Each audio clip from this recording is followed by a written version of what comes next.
O que acontece é que em 94...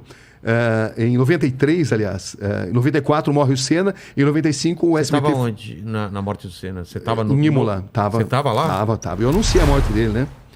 Como que foi? Porque eu estava em casa, eu lembro, era um domingo e tal. Inclusive a frase que eu usei, as pessoas lembram até hoje, uma notícia que a gente jamais gostaria de dar, morreu Ayrton Senna da Silva. É porque quando acontece um acidente, ninguém sabe direito o que aconteceu. Onde você estava?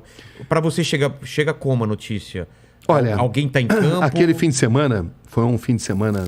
Isso, eu vou tentar resumir aqui, isso é um dos capítulos do livro, né? Mas enfim, foi o fim de semana mais diferente, mais nefasto de toda a história da Fórmula 1, porque na sexta-feira você teve o acidente do Roland Ratzenberger. Exatamente. Aliás, desculpe, na sexta-feira você teve o acidente do Rubens Barrichello. Ah, esse eu não sabia. Na sexta-feira você teve o acidente do Rubens Barrichello, um acidente extremamente grave.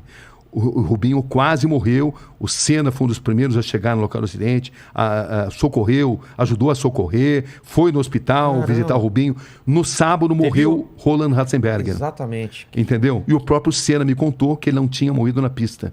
Que ele não tinha morrido no hospital, mas sim na pista, que ele morreu na pista. Aquilo abalou ele pra tinha caramba. sido contado uma mentira, porque pela lei italiana, quando acontece o que eles chamam de sinistro, o evento tem que ser automaticamente suspenso.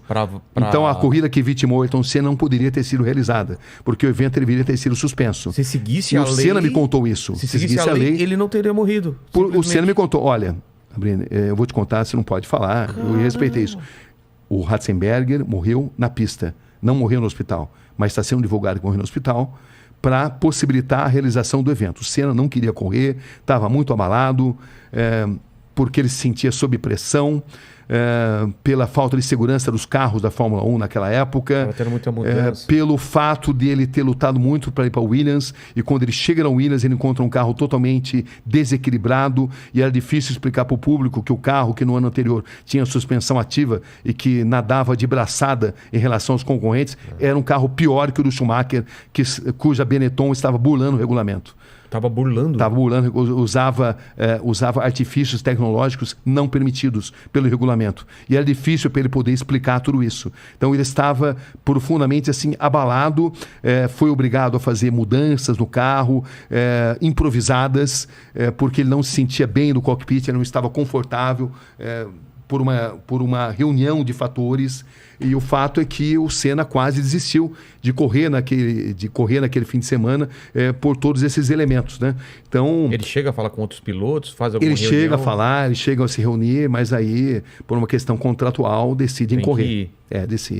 Decide que tinham que correr. Então você tem aquela célebre imagem dele que está totalmente contrariado. E contrariado também porque ele tinha um carro inferior ao do rival. No braço ele conseguia as pole positions. Ele não tinha marcado um único ponto. Era a terceira corrida da temporada. Nas duas anteriores ele não tinha feito um único ponto.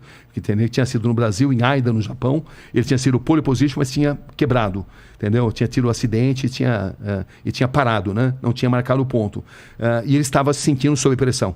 Então ele tinha sido pole position mais uma vez, mas ele tinha ali no retrovisor Schumacher arrojado, com um carro que não respeitava o regulamento, e era difícil para ele falar sobre isso. Era muito difícil. Então, tem uma série de detalhes, eu não vou contar tudo, porque senão a gente não fala de outro assunto, né? Mas são muitos fatos, né? A célebre reunião sobre pneus que estavam fora do regulamento também, e que a Goodyear reúne o Frank Williams e o Senna. Eu conto também o que aconteceu.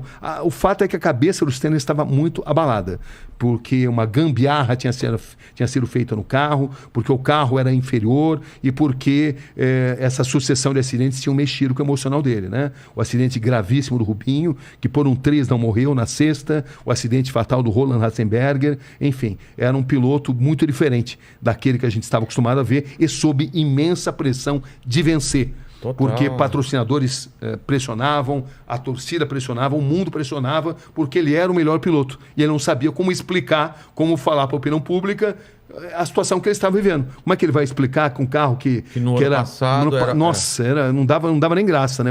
O Mansell ganhava e quase que podia parar o carro para tomar um cafezinho, né? Entendeu? Com a suspensão ativa. Pareciam duas fórmulas diferentes, né? A fórmula da Williams, com a suspensão ativa, que depois tinha sido proibida, né? Foi proibida.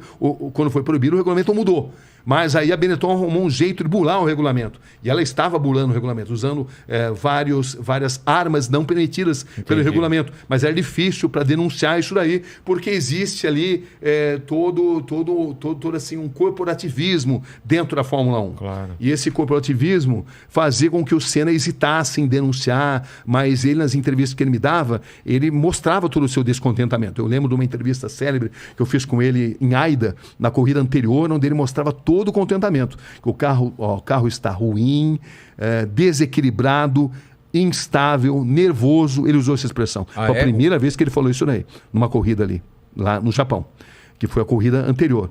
Então, era todo esse contexto que existia ali, né?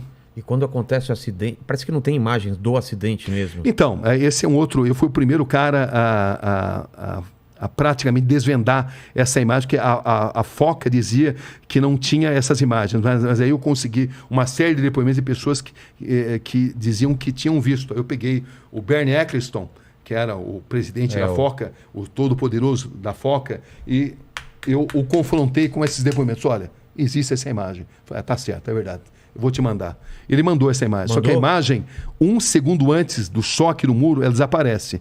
Eles deram a explicação de que o diretor de imagens havia cortado para uma outra imagem e que nem todas as câmeras tinham videotape.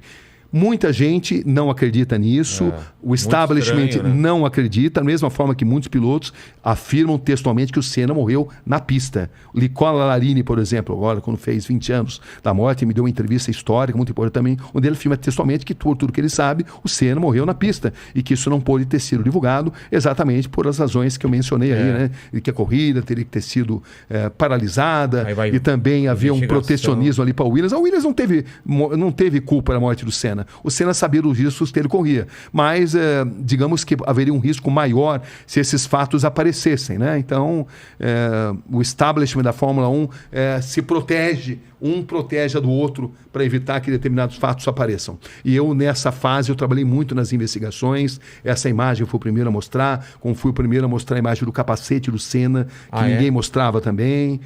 Enfim, essa... Um parafuso... O braço da suspensão. O braço da suspensão, né? O braço da suspensão que se rompeu, exatamente porque o carro estava instável, o braço da suspensão se rompe e ele vai direto contra o muro da Tamburello, né? Uma cena muito estranha, Era uma curva de alta velocidade, onde ele bateu numa altíssima velocidade, mas o Senna não tinha um ferimento no corpo, ele só tinha no cérebro, entendeu? Porque o braço da suspensão, quando se rompe, ele se transforma numa lança, que entra e sai do capacete, num diâmetro muito pequeno, um tamanho muito reduzido, e que o Senna teve má sorte. De outra forma, ele teria saído andando dali, entendeu? Porque ele não tinha outros ferimentos no corpo. Não foi um impacto...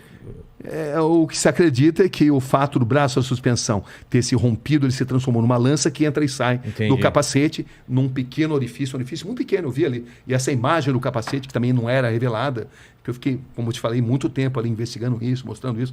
Quem tiver interesse em ter mais detalhes sobre isso, está tudo nesse livro aí. Tem muita coisa que jamais poderá ser divulgada, né?